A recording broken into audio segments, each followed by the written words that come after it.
हाय मित्रांनो, आज आपण खाणार आहोत भाऊच्या हातचा मटर पनीर। तर पाहूया त्यांची रेसिपी। मी निळू पाले आज बनवून दाखवणार आहे मटर पनीर। त्यासाठी लागणारे साहित्य 1 किलो वाटाणा घेतला आहे, 1/2 किलो मटर पनीर घेतलेला आहे, 3 मोठे टमाटे घेतलेले आहे, 3 मोठे कांदे घेतलेले आहे, थोडा अद्रकचा तुकडा घेतलेला आहे, अर्धा लसूण पाकळी घेतलेली आहे, 4-5 कोथिंबीर घेतलेली आहे। त्यासाठी लागणारे मसाले कश्मीरी मिरची पावडर, अमूल बटर पावडर, कांदा फ्राय साठी आपण तेल टाकत आहोत। आपण कांदा फ्राय करून घ्यायचा, त्यानंतर लसूण, अद्रक आणि लास्टला टमाटे टाकायचे।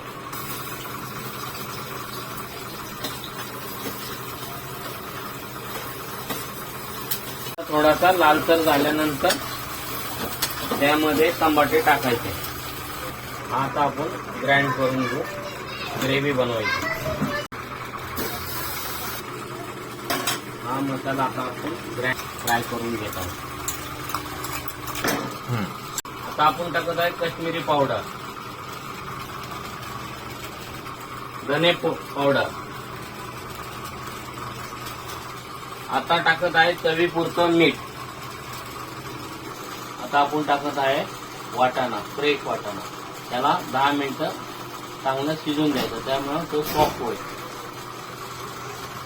चांगलं शिजून झालेलं आहे। आता आपण त्यात टाकू पनीर। पनीर जास्त वेळ शिजवायचं नाही, जास्तीत जास्त 5 मिनिटं। तयार झालेलं आहे। आता आपण त्याच्यावर थोडी कोथिंबीर टाकून घेऊया।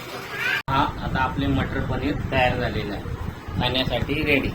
रेसिपी आवडली असेल तर लाईक करा, शेअर करा, सबस्क्राईब करा आणि जास्तच आवडली तर ऑर्डर करा।